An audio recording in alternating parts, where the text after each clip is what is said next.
Welcome to Censored. I'm Aoife Bhreatnach and I've been searching my shelves for dirty books. This time I've chosen one from my own collection. A second-hand copy of Stamboul Train has been on my shelf for years in the to-be-read pile. Its author, Greene, is one of literature's big names. He was widely believed to be a Catholic novelist, but being famously Catholic was no protection against Irish censors, who were also considered famously Catholic. I know, it's a bit odd. This got a bit embarrassing when, in 1951, his novel The End of the Affair was blacklisted in Ireland. That same novel got an award from American Catholics for being the most distinguished Catholic novel of the year. Obscene to one lot of Catholics, but brilliant to others. How confusing. This was a little bit awkward for pro-censorship Irish Catholics, but that didn't stop them banning things because they had more than enough brass neck to survive the shame. While I was tempted to read The End of the Affair, when I found I had a copy of Stamboul Train on the bookshelves, I just had to do it. This is Greene's second novel, and it was banned in 1938, 6 years after it had been published. Late bans weren't unusual, but the good news is that it was probably too late in this case, because the novel was well known and widely read. It had been distributed by the Book Society, which was a kind of a Book of the Month club based in London. Some Irish people definitely subscribed to this, so they received Stamboul Train in the post in 1932. Also, anything recommended by this society sold quite well because libraries kept an eye on the list and bought stock according to the recommendations. So I suspect a lot of Irish readers had already read it by the time it was banned. Of course, after the Prohibition Order, bookshops and libraries had to take it off the shelves, so new readers couldn't get hold of it. A quick plot summary then before we start. The setting is a train, the Orient Express or Istanbul Express. Stamboul is actually the German language iteration of Istanbul. For me, the words Orient Express conjure up extraordinary glamour. I envisage a sleeper train with fancy restaurants, people wearing black tie for dinner, very posh food, the works. But the train in Greene's novel is a little bit more democratic. There are first and second class passengers with very different standards of comfort. In first class is Mr. Carlton Myatt, a Jewish businessman based in London who imports dried fruit. Then there's a mysterious Mr. Opie, an English schoolteacher with a secret identity. A journalist, Mabel Warren, recognises him as a political dissident and is chasing him for a story. Her girlfriend, Jane Pardoe, is on the train, and she's desperate to get away from Mabel. But the central woman character is Coral Muscat, an undernourished, underdressed English dancer travelling to Istanbul to appear in a show. The novel tells how their lives weave in and out of each other as the train rattles its way across Europe. It's absolutely crammed with plot. I won't even be able to get to most of the narrative threads. Joining me to get nerdy about trains is Juliette Breton, who's doing a PhD at the University of Cambridge on Poland and Central Europe in modernism. Hi Juliette, thank you for joining me to discuss Stamboul Train. Oh, thank you so much for having me. I'm really excited to discuss this. It's an amazing novel. Yes, it is. I was very impressed. It really rollicks along. I enjoyed it greatly. But I suppose in the spirit of the novel, we really should choose a drink to go with it because there is a lot of eating and drinking and it's very significant. What I would go for is actually a Guinness because there's this very hilarious and ridiculous vignette where English people in the dining car are complaining about the local beer, which they find too gassy. And they're like, why isn't there any Guinness? I mean, why can't there be Guinness on this train? And I just thought it was so funny. It's so redolent of so much travel. What would you choose, do you think? Oh gosh, this is an impossible question. I think, so my new thing is, I found some vodka when I was abroad in Poland that is coffee and chili flavoured. And it's disgusting, but I feel like it's the kind of weird, quirky drink that would work really well on a train hurtling through Europe. So, and also, you've got your coffee, you can be awake, but also your chili for a bit of fun. So I would go with a shot of that wonderful vodka. And it sounds like the sort of thing you would see on a train menu when you were traveling and go, that sounds like a great idea. Exactly. Yeah, absolutely. I suppose if we start with what I think the censors always hate the most, which is the sex. And it's very early on, actually. One of our main characters, Coral Musker, this wonderful dancer who's travelling weirdly to Istanbul to dance, which was remarkable to me alone when I read it. I was like, you go all that way to appear in a show?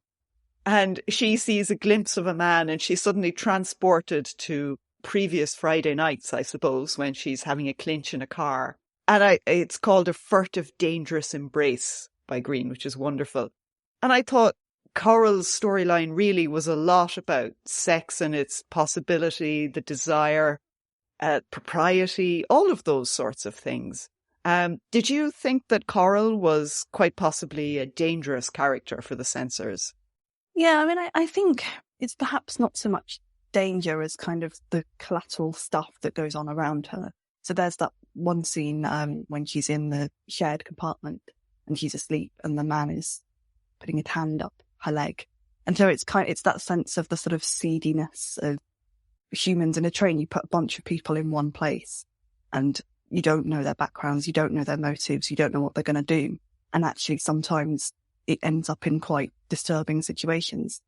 I had a conversation with my PhD supervisor, who I won't name, but I'm sure he won't mind me calling him a bit of a train fanatic. And we were talking about this novel. And one of the things he pointed out is that we see different parts of the train in the novel as well. So it's not just connected with Coral, but it's this kind of boundary between being in a shared compartment where there are smells and touches and people are kind of really close to each other. But you also see the private compartments where also sexual activity happens, but it's in a much, perhaps a nicer way, in a sense.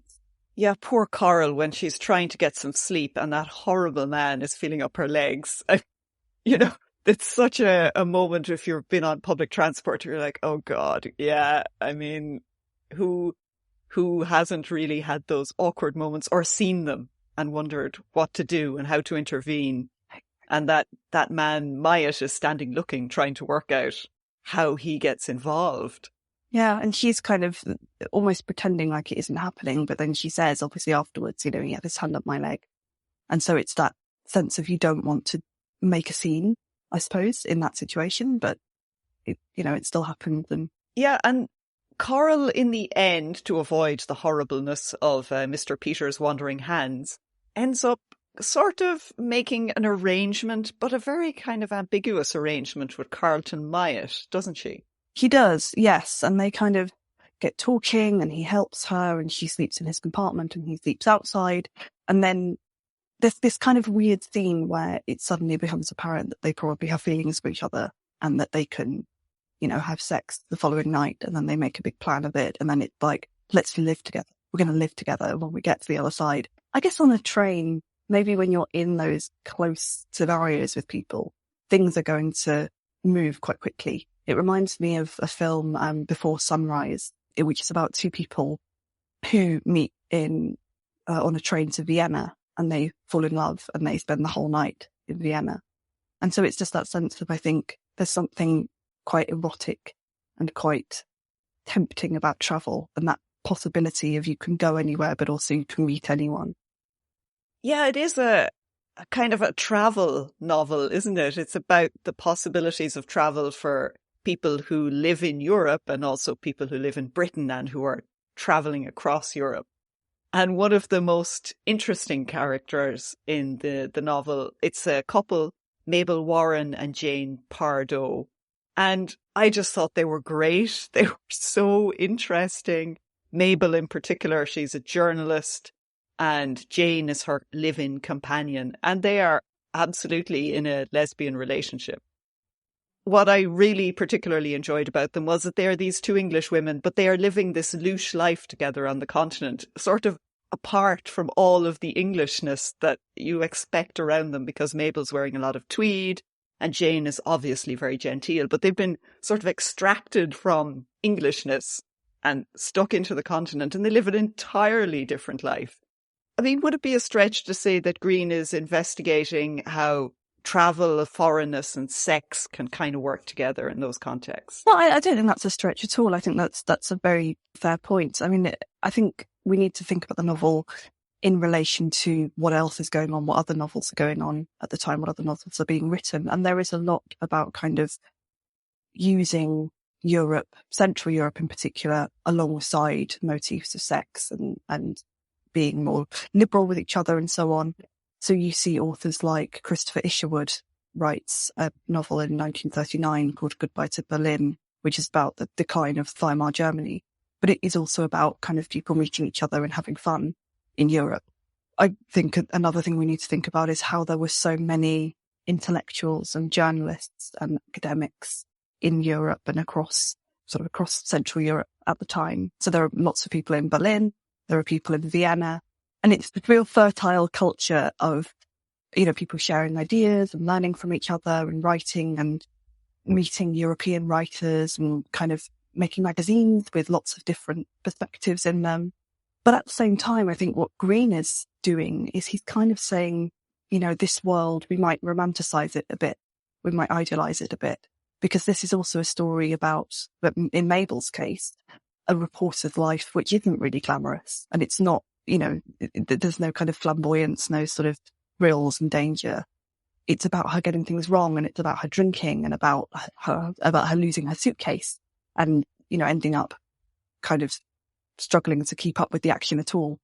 So it's I think this very weird, it plays into the kind of sex and travel side, but it's also almost like a critique or parody of that. One of the things that really struck me about Mabel actually is how harsh Greene is about journalism itself, where he's saying like that she extracts words and sort of corrupts them. And he was really nasty about journalists, and he practically is one himself. Yes, exactly. And I think it's, in ways, this kind of links into themes later on in the novel, in the sense of the author and name.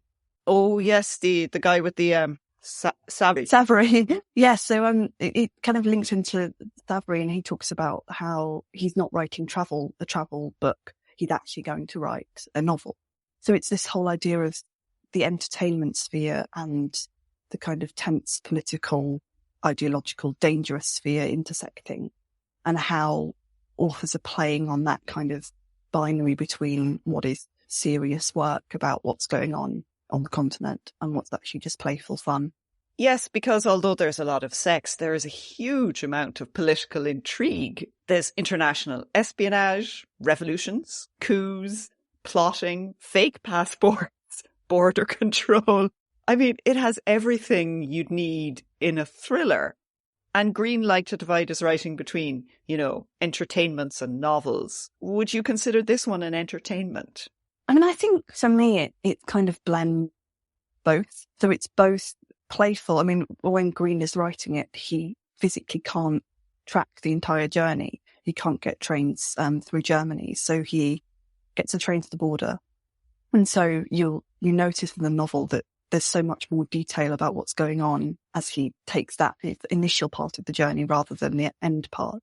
So it's this sense, I think, of kind of exoticizing and fictionalizing what's going on over there in Central Eastern Europe. But yeah, he listened to a record as well while he was writing. So he listened to this record about a locomotive. So it's, I think, a very interesting blend of different inspirations to write about something political. There's also a lot of novels published in the time which kind of fictionalize or abstract a European space, so a continental space. So there are authors like Rex Warner, for example, one of Greene's contemporaries, who writes a novel called The Wild Goose Chase in the late 1930s. And it's kind of set in Central Europe, but it's never quite specific, and we don't know exactly where it is. But it again has these scenes of like revolution and social dissatisfaction and stuff like that. So I think what Greene is doing is he's interested in how you write about a kind of a place where you can see that there are political, terrible political situations going on, and you can see that things are in decline. You don't know exactly where things are going. So it's like, how do you write about contemporary politics, and how do you write about that without maybe offending anyone as well? And he would have obviously been very well aware of what might happen to his work if he wrote something that was too clear in it, condemning a particular country or a particular place. So do you think he was kind of conscious of the political repercussions of discussing these kind of oppressive regimes in European countries, and then the types of revolutions that might unseat them?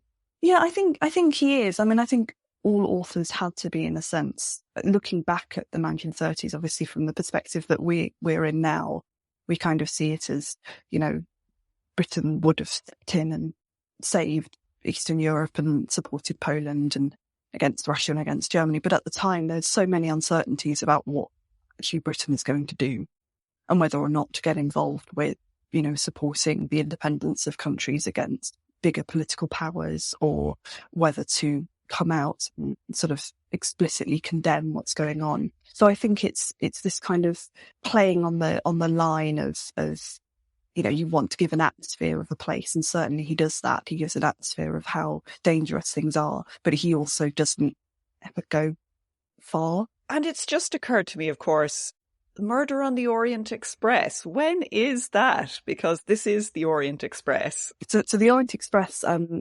until, this is my niche train knowledge, until post World War One, there was sort of one line, I believe. And then after the war, there were these questions as to whether or not it could continue to go through Germany and Austria. So they built another line that went further south, which was called the Simplon Orient. That's the one that Christie's writing about, is a Simplon Orient. So you get these scenes where it's stuck in the snow because it's going through the mountains. Greene's Orient Express is the Ostend-Vienna Orient Express, which combined with the cars of the original Orient Express. So it kind of tracked the same journey, but it also had the Ostend bit as well.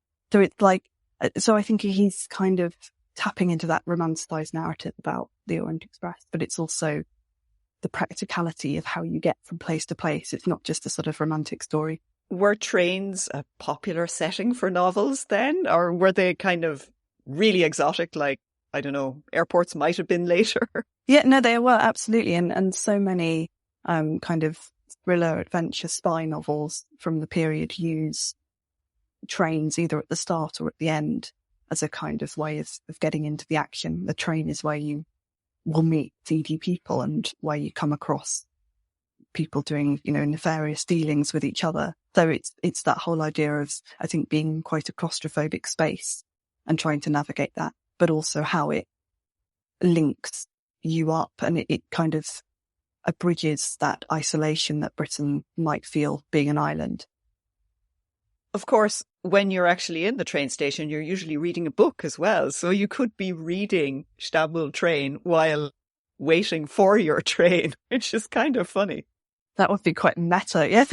Yes, you can consider the fictional train while you actually wait for a real train. Exactly. And I think it's also like Greene's novel is about kind of everyday people, I suppose, coming into contact with each other. So it's almost a sense of this could happen to you. And I was wondering about the film. Have you watched it? I haven't watched the films.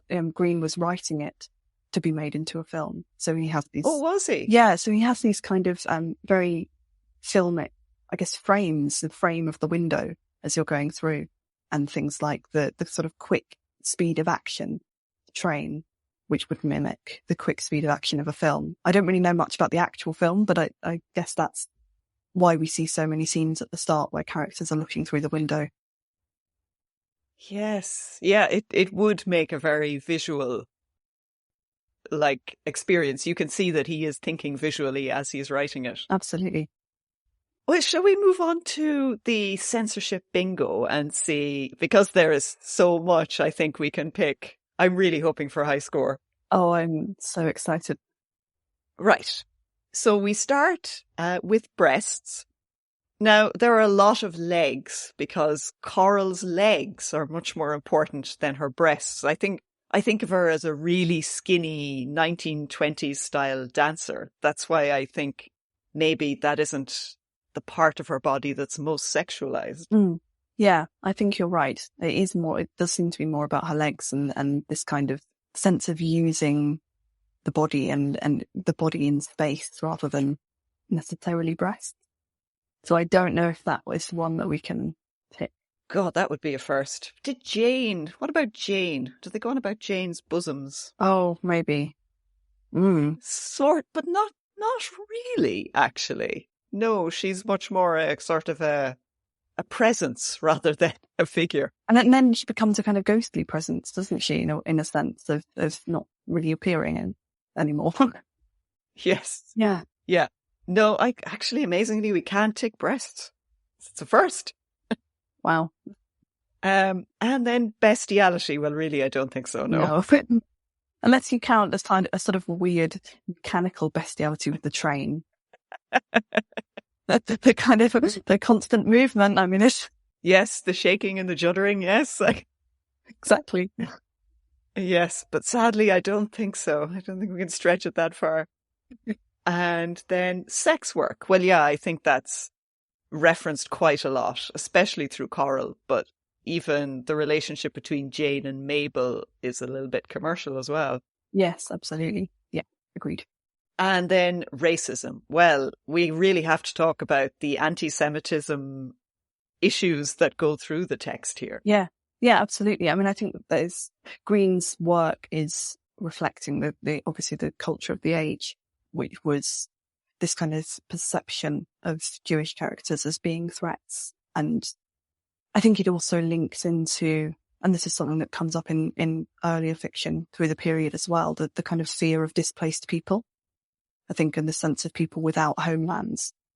And maybe we see that through the other characters as well. So the characters who can just abandon everything they own and go and get on the train and go and dance somewhere else. And that seems to be a more kind of commercial and acceptable form of travel. But this is something more, it's perceived as more nefarious. I thought the character of Carlton Wyatt, the Jewish man, I wasn't expecting quite as much empathy for his situation of being an outsider, because Greene talks a lot about how he's navigating the space, trying to avoid all of these aggressions, that would be directed at him as a Jewish man. Yes, absolutely. But then I guess the other side to that is that he's acknowledging that there would be aggressions and it almost on him to be cautious rather than expecting that society would be accepting. Yes. Yeah, that's fair.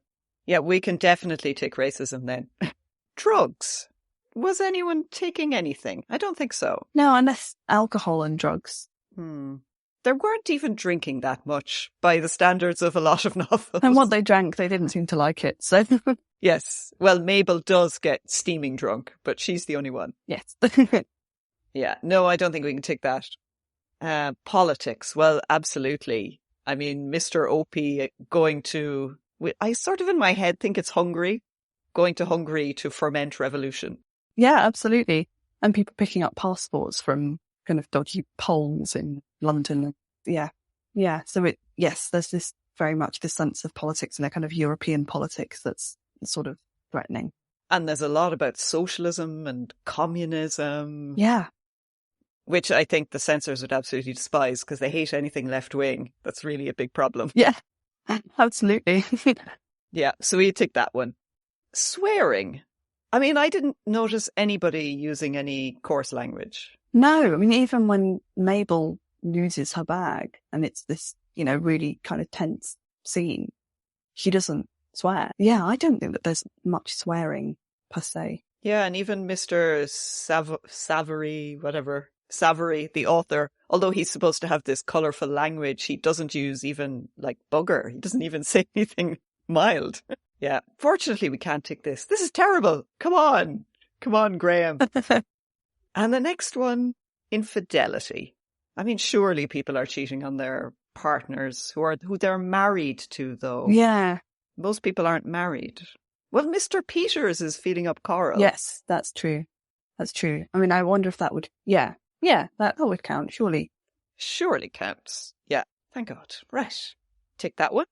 And crime. Well, yes, there's a lot of seedy underworld type stuff going on, isn't there? There is, yes. And people, like I mentioned earlier, the kind of the passports thing of people being able to get fake documentation, people running away from crimes they've committed, going to live in the south of England and then returning. And yes. Yes, and the safe breaker who ends up murdering somebody and is on the run. And that's a very strange scene, isn't it? Because we have the sort of the train tracking from departure all the way through, and then suddenly we're somewhere else that isn't on a train.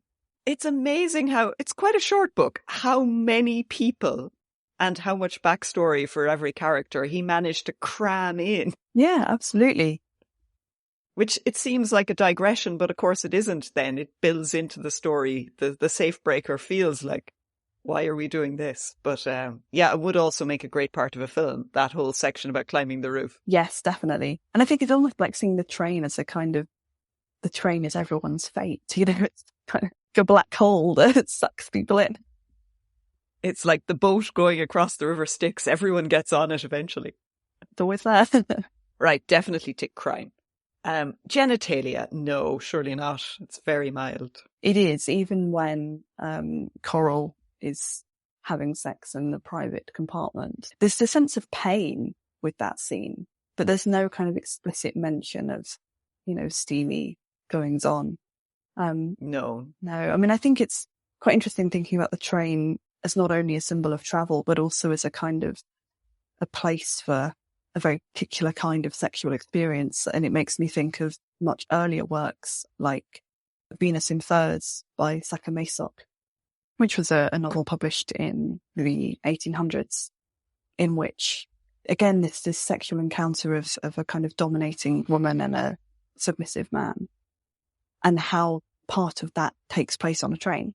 So that's the place where they can act out this fantasy. Fascinating. Sadly, we can't take genitalia, though. No. And then abortion. I don't think there was anything as in-depth as that. No, I don't think so. No. There doesn't even seem to be any reference towards that at all, does there? No. Orgies, definitely not, really. I mean, in spite of the communal nature of the train. Yeah, it's one big orgy. I mean, And sexual assault. Well, surely Mr. Peters feeling her up counts as sexual assault. Yes, I would say so. And also perhaps even the pressure on Coral to kind of go with Myatt into that private compartment. It seems like they're consenting, but I think there is also this, she fears that that's what she should do. She has a lot of ambivalence about how she is expected to behave, how she wants to behave, and then the reality of being a poor girl with no money on a cold, miserable train and wanting something better than, a shared compartment. There's a lot going on in that relationship. And then extramarital pregnancy. Well, no, she doesn't even think about it. No. It seems to be more about the fun and the desire. There doesn't seem to be any kind of mention of children or pregnancy or anything like that. It's quite strange because she's so worried about behaving herself and preserving some sort of moral standard, and yet the most obvious thing you would be afraid of is extramarital pregnancy. Especially for a dancer, yeah. Yeah, exactly. So we can't take that one either, sadly. Masturbation. No, surely not. I mean, I suppose we could take the whole hand creeping up the leg thing, which scene that we keep coming back to, as maybe something along those lines, I suppose. So the pleasure there is only his, in a sense. But then I wonder whether that would more go for the next category, the idea of sex toys. Is he just a sex toy? Yeah, I don't think we can really stretch it as far as masturbation.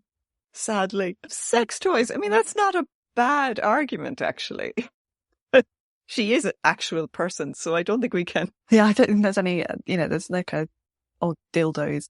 No, they have very small amounts of luggage. I suppose they just can't fit them in. Yeah, exactly. It's probably been lost at the station. Or maybe the customs would confiscate them because they are searched a lot at various custom points. Yes. And maybe that's another form of assault in a way on the body. I suppose now that there is so little searching of our goods in general when we travel, to see how often you could be stopped. Like every couple of hours, really. Yeah, absolutely. And I guess the whole sense of that's so invasive in comparison to modern technology of X-raying, where, you know, your luggage can still be kind of zipped up and polite and no one can see in, whereas this is people really rifling through. Yeah, like rummaging through your clothes and the judgments that they would sort of pass. And like for Myatt, it's quite stressful. As a Jewish man, he gets a lot of grief at the customs. And you're just like, oh, awful. So yeah, the next one, feminism. This is interesting. What do you think about Coral and Jane and Mabel as sort of versions of emancipated women? Yeah, I mean, we could argue that Coral is in that she, you know, she's travelling on her own. Yes, it brings her into quite awkward situations with people, but she has still taken that job and is still doing it as a, you know, as a sort of adventurous woman in the sense, and the same with Mabel. But then I think that's kind of undercut by Mabel's behaviour and kind of Greene's presentation of her as being someone who's not actually that nice, who isn't that glamorous. Yes, because all of the women are, I mean, Coral ends up needing a man to save her. Jane ends up needing a man to save her and sort of make her respectable. Mabel doesn't, actually, but Mabel vanishes for a large part of the novel. And she's just completely inept anyway. Maybe the implication there, she needs a man. Yeah, I don't know how she managed to reappear suddenly either. It's kind of strange. She just gets parachuted back in. But yeah, I think that the female characters are given a lot of agency, but they end up achieving success through sort of dependent economic relationships. I'd go with that, yeah. Yeah, not sure if it's very feminist. On the other hand, the idea that there would be any lesbians at all is obviously terrible for the censors, and that a young unmarried woman would go travelling to Istanbul to dance is probably enough to give them a coronary. That would count as feminist. Yeah, I mean, that is true. So it's almost like feminism and anti-feminism at the same time. Yeah, I think from the point of view of this, we could tick it, but with a large qualifier. Yeah. I think we should go for it. Yes. Yeah, large qualifier that it's, feminism-ish. And then divorce. Well, you see, nobody's married. No, I mean, I suppose Mabel and Jane, they're not married, but in a way they kind of undergo a sort of divorce. Yes, because they are in a long-standing relationship. Yes, and it's, you know, would they have been able to get married? Probably not. So it's this sense of, in a way, maybe that is a kind of a divorce, or at least a relationship breakup. But then, I mean, it's not explicit, is it? No. And I mean, Jane seems to be looking for an opportunity to leave Mabel and is taking the train as a way of escaping from this relationship, I think. Which, of course, is very interesting, the use of the train to break out of your normal domestic space. Yeah, so maybe not divorce. Possibly not, because they actually aren't married. God damn it. Next, contraception.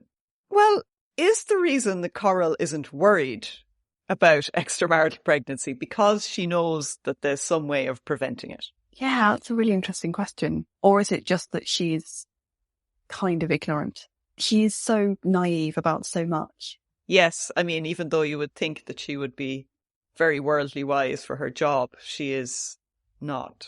She doesn't know how to behave and has no experience at all, which would make me wonder whether or not she would be aware of contraception. And I think at one point she mentions a novelist that she reads called Ruby M. Ayres, who's a huge romance novelist of the period. Very vanilla, mainstream, not controversial. So I suppose really she wouldn't have learnt anything from that either. No, so I would say probably not for contraception. Not for contraception either. God damn it. Yeah, not going well. No, it's not. It's very annoying. Menstruation? No. Luckily, actually, for the characters. Because I don't know how you manage. The bathing facilities sounded pretty primitive. They did. Yeah, and that is quite a long journey to, yeah. Blasphemy. Well, yeah, definitely, because Mr. Opie, main political character, has this break with his faith, and then he sort of seesawing back and forth. So I think there's quite a lot about faith and God. Yes, absolutely. And I guess this links into the real decline of religious faith at the time. I mean, there does seem to be a kind of blasphemous sense, and also a just generally anti-institution. This idea of, faking your passports and rifling through people's belongings. There's very much, it was almost quite a lawless place, the train. Yeah, and Mr. Opie, I think, has a lot of anti-clerical thoughts as well as he surveys his past life. But yeah, I think we could tick blasphemy, definitely. Oral sex, no. Sadly not. Sadly not. Graphic violence, well, yes, there is the murders.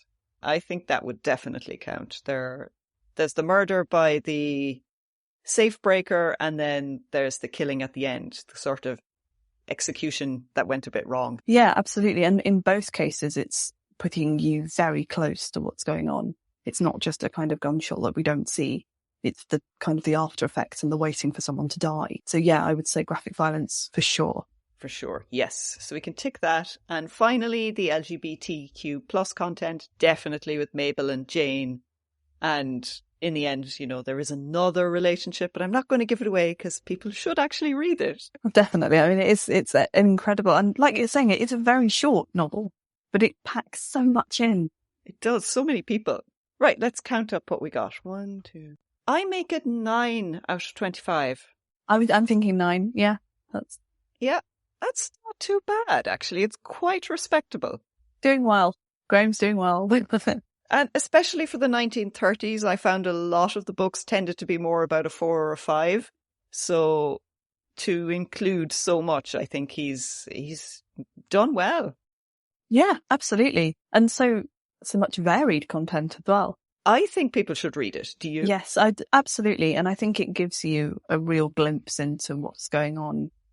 Not only kind of British responses to what's going on in Europe and further afield, but the kind of the politics of that region and how, as you were mentioning, this sense of, revolutions and passports and people shifting identity and that real sense of danger, and also how you are put in a very claustrophobic relationship with that danger. So it's a very, very good read. Yeah, I think the censors would have found all of that movement of people and the breaking out of the national boundaries. I think they would have found that quite disturbing because they are promoting a very insular, closed sense of Irish nationhood, and the idea that you would get in a train and meet people from all over the world and discuss religion and politics, have sex with them, steal their stuff. Like, there's no family or country sense. It is very contractual sometimes as well. It really is. Yeah, absolutely. Yeah, no, I think people should read it. I enjoyed it greatly. It was really quick to read. And yeah, I know that Greene thought, entertainments might have been lesser than novels, but I think that's a false binary. Writing something that's entertaining still that many years later, that's an achievement. It is, absolutely. And resonates with what's going on politically, ideologically as well. It almost does more than reading a history book might, because it gives you the real sense of being in a place. Well, thank you so much, Juliette. That was a great talk. Well, thank you so much for having me. It's been great to talk about this and play censorship bingo. Censorship bingo is the best, really. It's amazing. Thank you. For the next one, I actually haven't decided what I'll talk about next time. I'm living dangerously. So till then, keep your hands clean and your minds filthy.